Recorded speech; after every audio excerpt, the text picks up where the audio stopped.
Our tradition comes from South Africa.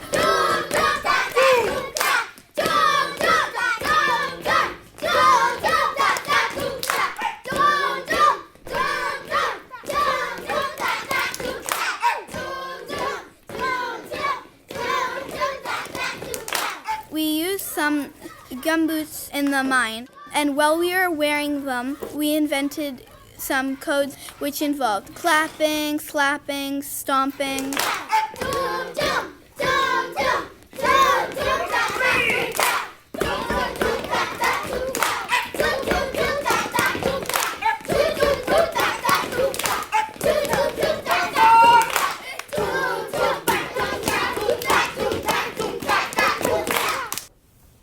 There's a person that's walking with gumboots all the way to Canada. He was first walking on grass, and then he was walking on water, and then he was almost at Canada.